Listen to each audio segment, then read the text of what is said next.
I'm your host, Lawrence Francis, welcoming you to the Winery Fingerprint series. Featuring producer conversations across wine regions worldwide, recorded in November 2025. In each episode, I work with producers to discover their unique winery fingerprint, which has three essential components. First, it's factual, based in truth and therefore defensible, the solid foundations to build from. Second, it has personality and captures who you actually are and how you operate. And three, it drives an emotional response. It makes people care enough to pay attention, remember details, and tell their friends. Tune into each episode to hear what this model uncovers for each guest. A model so powerful that even for 50 producers in the same region, it will uncover something unique for all 50. Each conversation is a sample of the full process of discovery, documentation, and refinement I work through with my clients. And today's conversation features Savannah Mills, winemaker at Brickhouse Vineyards in Oregon's Willamette Valley. Brickhouse should be a familiar name to you, not just because of their stellar wines, but because Brickhouse founder Doug Tunnell is a two-time interpreting wine guest.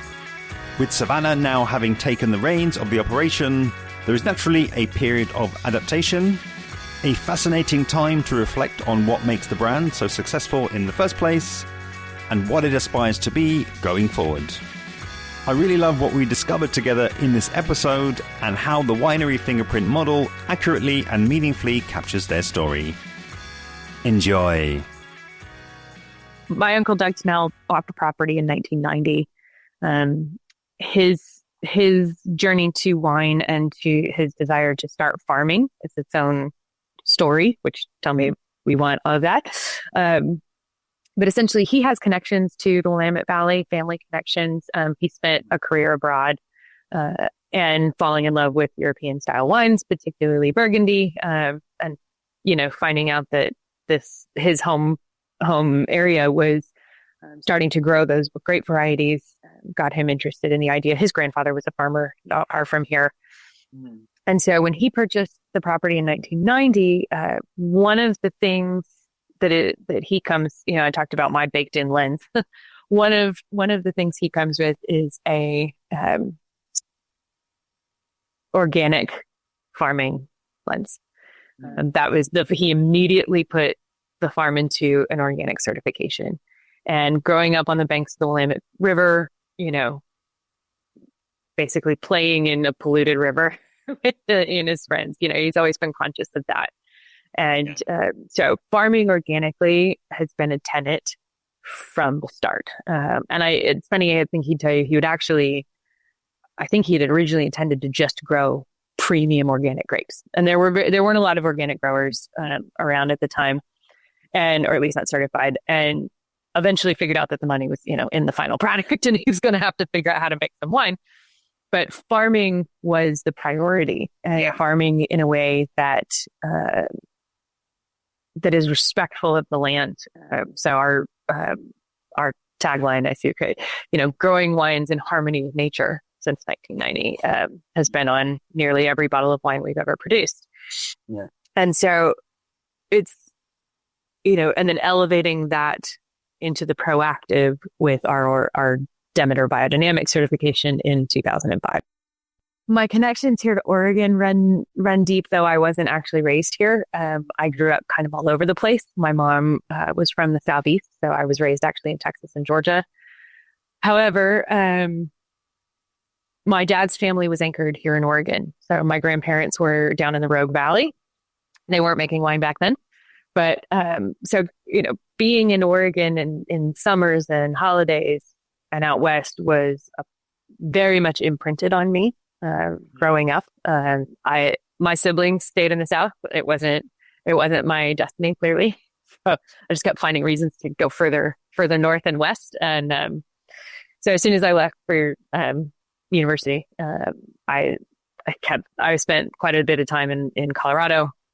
But the first time I came to Brickhouse was in 1996, 1997. I was a 13-year-old, 8th grader, out on spring break to visit my aunt. She and Doug had just started their relationship, and so as my big family sort of enveloped the wine guy, as he was known for many years. Brick House just kind of became part of the Oregon stop for my brother and I, summers, holidays. It was just Portland to Brick House and then down to see the grandparents or vice versa. And it didn't really have, the connection to wine didn't happen until years later.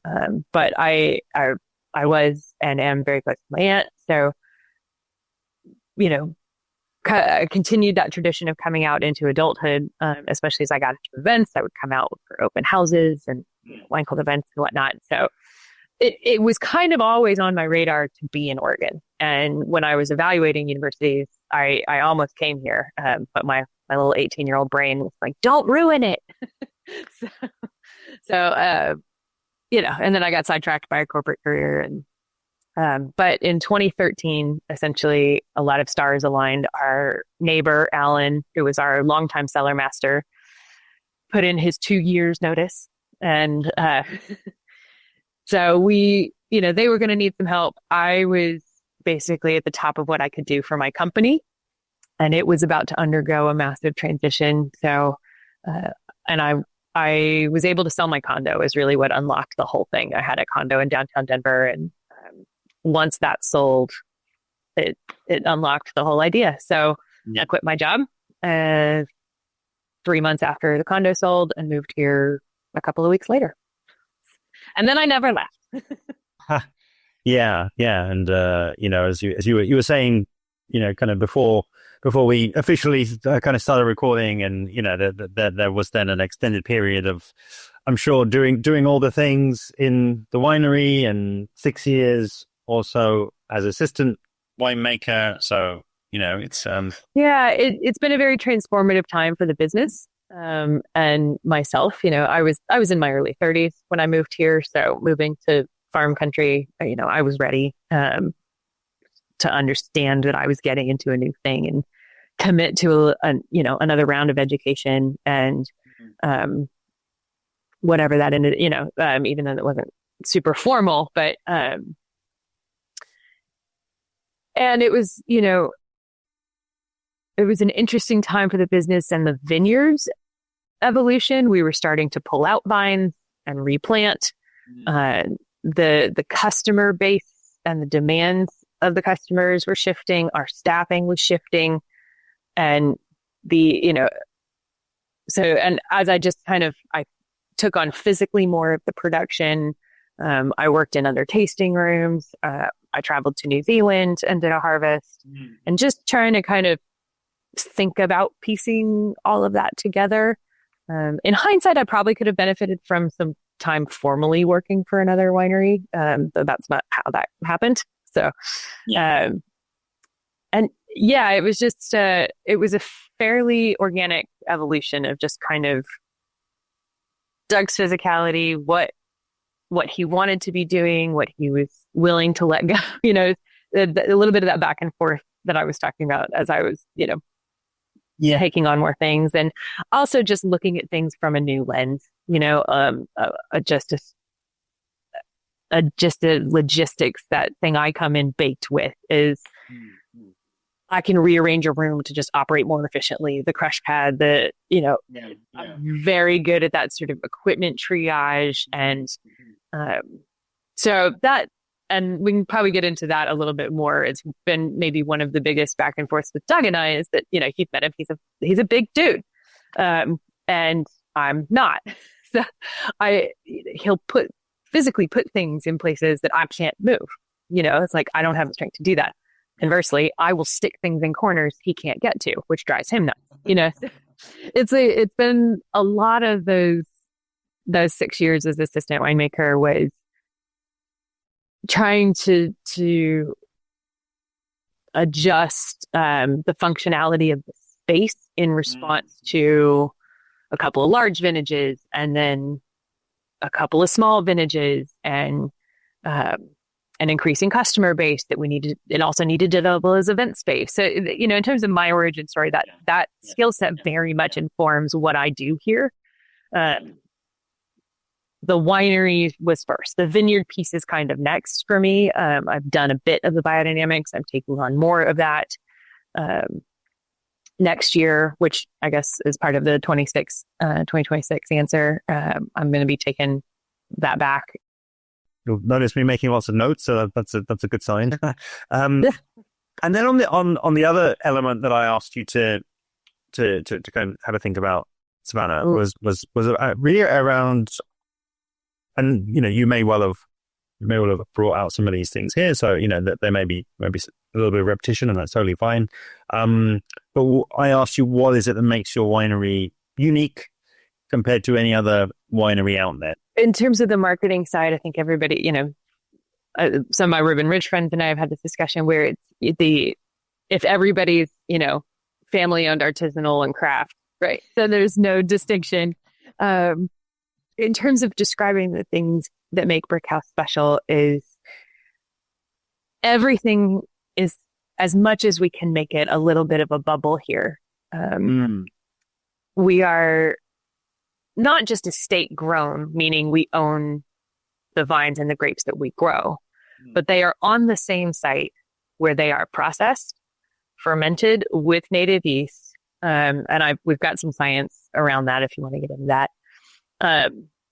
That I think is, Doug and I think, is one of the true imprints on the wine that has nothing to do with us, right? I'm absolutely taking the credit, but those little microbes are what really do the work. And so they're grown here, they're brought right here, they're fermented in this room, they're barrel aged in this room. Most of them are bottled here on site. And so as much as we can make that little bubble a picture of the farm. So when you are drinking our wine, you're taken to this place. We all talk about how wine can transport you, but we really try to embrace that idea that because of our organic and biodynamic practices, you're getting a clear, the flavor profile that comes from the grapes is clear.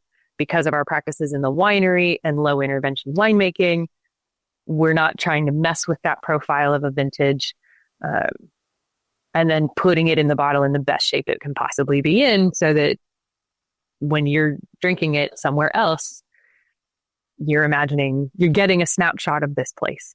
I'd love to be a fly on the wall when you're having those conversations with your friends about that sounds like something that I'd love to hear more about. Just that I think what I'm picking up, just that idea that it's truthful, it's factual, but if everyone says it, then it's no longer you.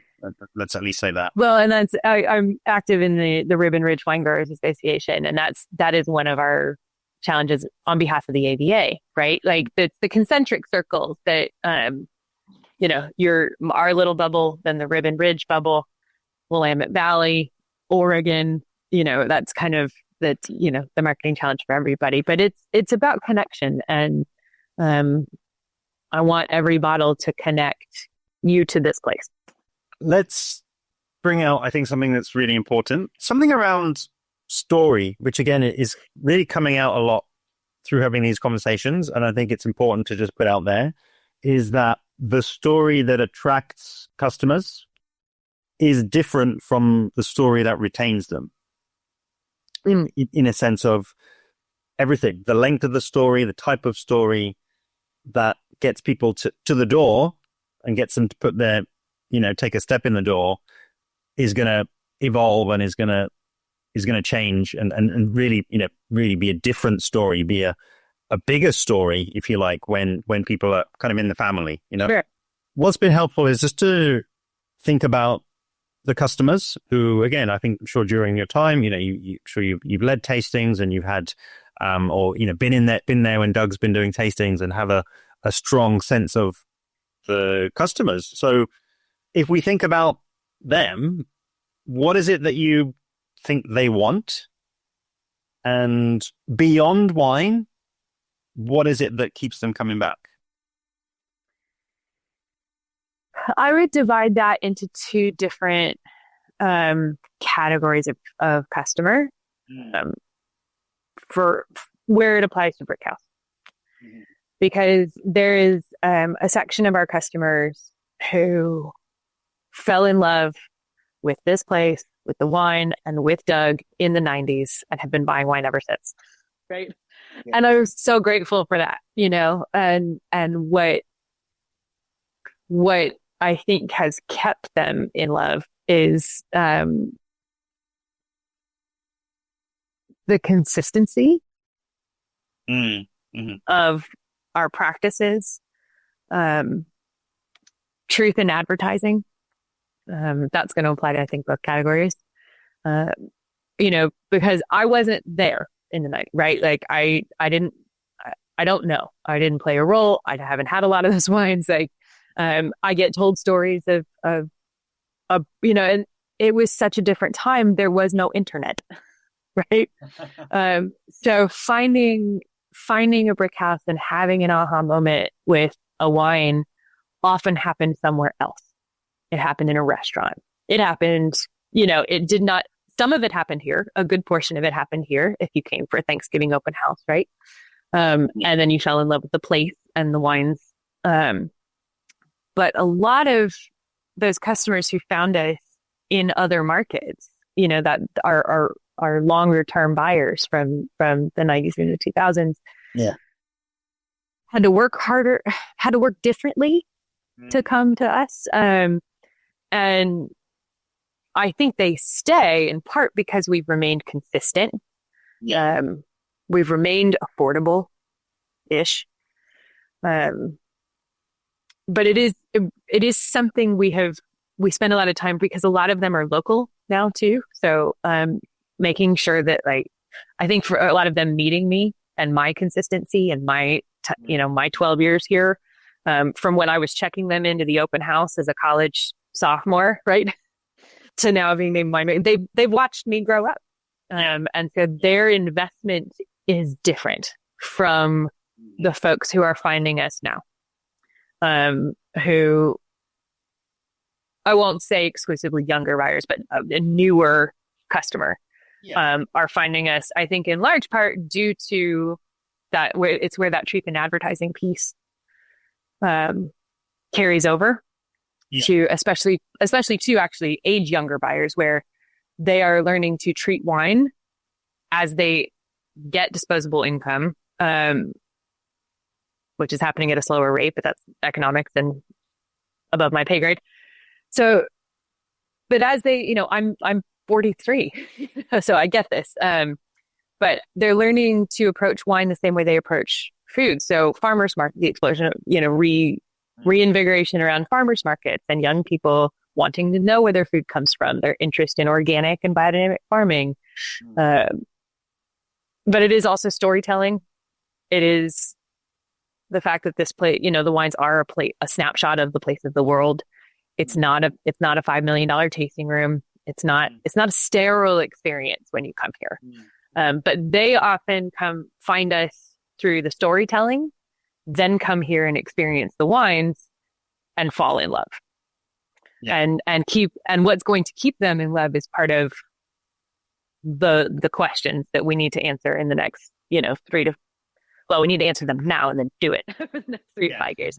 But that was part of launching. We launched a traditional, slightly more, I shouldn't say traditional, more of an industry standard wine club 2 years ago, and making sure that ease and accessibility of an internet. Oh, I'm out of wine. And making sure it's easy to order. So upgrading our infrastructure was a huge, again, that logistics lens from my thing is baked in, but keeping the newer customers engaged is going to requires that infrastructure for sure. Because if they can't find you or it doesn't work on their phone, you're lost. It's not going to happen. So, but it's two different, the people who are with us from the evolution of the internet versus the people who find us on the internet. They require different things to maintain those relationships. I love it. And that was a long answer. Sorry. No, it is the answer. This is what I always say. It's like the answer is the answer. And I'm so sensitive to painting our customer base with one giant brush, because that is just, having been making wine now 35 years, they need and want different things too. I think the very clear point of your question. Okay, one final question then before I give my take and my feedback. Again, still thinking about customers, what would make it easier to attract and retain them? To be completely honest, it's not necessarily my area of expertise, but one of the things where, from a winemaking perspective, and where the evolution of the vineyard is at, is trying to not completely undo or redo our offerings, but maybe update and refresh our offerings and our feel, and a lot of investment. We have been steadily investing, and that needs to continue in the experience here on the farm, because that is the thing that stamps on the brain. And so I believe strongly in that we need to continue and, if not increase, the investment in the experience here. And then secondarily, kind of thinking about new ways to showcase the vineyard, whether it's, a 50 case blend of this little thing that I just happen to like that year, or, and all of that's going to take communication behind it. Right. But making sure that, and ultimately making sure we're still treating the customers we have, with the gratitude that we do feel every day, that they continue to enjoy what we make, and carrying that experience forward to anybody who is new to the experience. Really great. And, genuinely a real pleasure to kind of reconnect with you and with Brick House. I've written down lots of things here, but I think, in terms of what I'm seeing, or, more to the point, what I'm hearing, I think really on the origin story, I keep coming back to one of the first things you said, actually, Savannah, which was about the kind of changing of the guard in the Willamette Valley more in general, like those founder families and second generation, first generation. And of course, every family has different generations like that. But I think almost with a business like your own, and like many of the wineries there, where the figureheads are so integral into everything, into the the experience, into their touch on the wine, and just their voice in terms of just what people expect to kind of hear almost when they kind of ring up, and especially in our case, phone. Yeah, exactly. That voice that could launch 1,000 podcasts. Yeah. I think it's something that everyone has to go through. That's kind of just life. But I don't want this to sound condescending, but I'm genuinely just really like proud, or I just feel very positive that you are noticing that as a change. And again, rightly or wrongly, it's been my impression from some of the businesses, not only in the Willamette Valley. This is a more general thing that I see across wine, is that while the previous generation is kind of still with us and is still healthy and is still around, then there's a what would I say, like a kind of a propensity. It's not propensity to kind of continue as normal and not signal the kind of changing of the guard. I think for everyone, it's actually really important to at least stop and reflect and think. And I love that. Again, that's something else I've written down here is perspective, because that's what I love. I didn't know about you is that, you've worked outside, you haven't only worked in wine. You grew up and worked in Colorado. It's like actually you are really going in there with a fresh pair of eyes. And again, I love the physicality element as well. Just that it's like, even if I came in and kind of wanted to do things the same way as Doug, I can't, and that's just a physical difference. It's like we've got change has to happen. It's like but it's almost like in a way it feels as though the kind of the physical and the mental that they are changing at the same time, and it's almost like the physical is then symbolic of the kind of mental and perspective change. Yeah, and in many ways, it's forcing the mental change. Yeah. Right.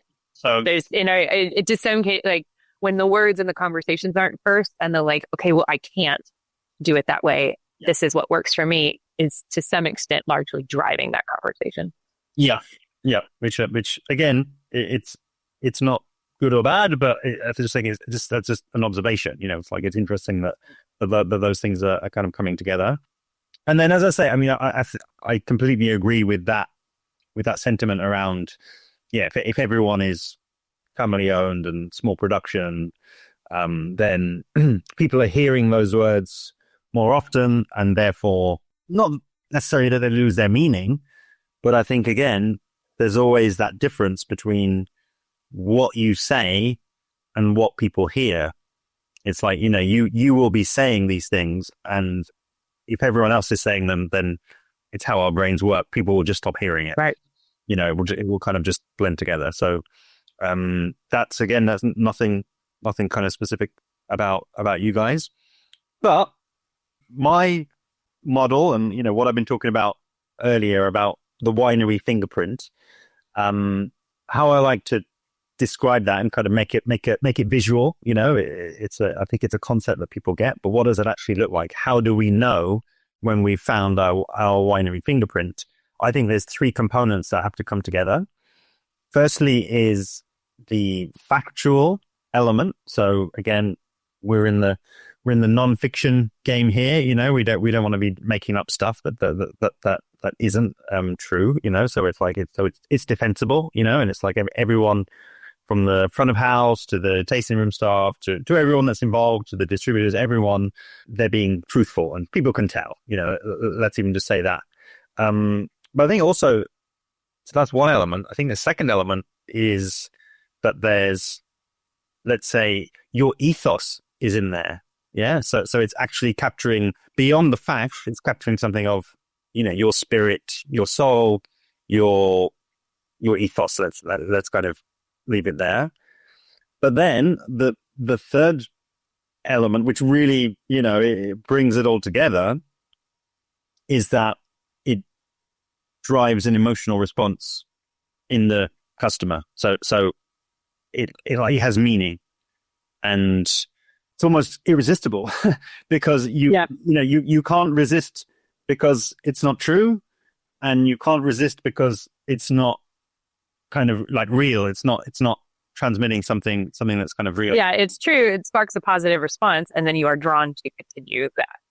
That is what I call the fingerprint, and that is how you go beyond the family owned It's like, okay, mate, what's happening is you or anyone that uses that language is leaning, the triangle is getting stretched up towards the facts. It's so far stretched up towards the facts now that we're losing the emotional response, and we're kind of losing the ethos, the kind of the right. sense of the individuals. And my idea, so I do have an idea for your fingerprint that I like to sort of share.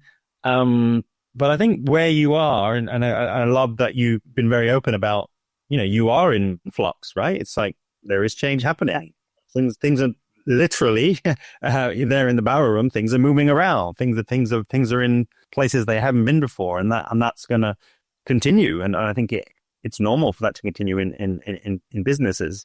So I almost, for you and for the business, I almost feel like the fingerprint, and more specifically the tagline that I'm kind of thinking about, I feel like it has to kind of almost give you, I've written down here, air cover. It actually has to be, for me, even shorter, even kind of more right down to the essence. So it's in a way, it's more adaptable. It's like you're not kind of, backing yourself into a corner with the type of messaging that you might have to change in 6 months' time, which again goes against your consistency. I think that's again, if there's too much movement of messaging, then I don't think that's good for your faithful customers. and even the ones who are kind of coming in. So, I know you've got growing wines in harmony with nature since 1990, and I like that. And I'll tell you what I've got, and let's see where we go with it. But I really like farming first. Just that farming first. And it's kind of almost what I've written down here is like literally farming, and then just the number one, like as in it's just really short, and it's kind of just kind of farming first, and for me, I think it passes the test. Again, it's like, okay, I'm giving you words here. Is it factual? Everything you've said about Doug and his approach, and then jointly your approach to making the wines, and then everything you just said there about the Brick House Bubble, which I think is also a great name, but I don't think it's necessarily quite right for a tagline. But I love all of that. It's like, okay, you're farming grapes, but you're farming yeast as well. You're farming soil. It's like all of these other interpretations of that.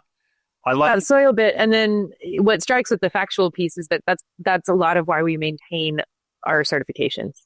There's a lot of people who, and no shade, like the certifications can be a pain, they can be expensive, but in the rise of the natural wine question, or the presence of those terms in the marketplace, and being no certifying work, piece of that, the factual piece of that resonates really deeply with us, which is why we maintain our biodynamic certification. So we can tell you, this is how much sulfur we can add. This is what we need to do every year. These are the inputs that are allowed. This is what's not allowed.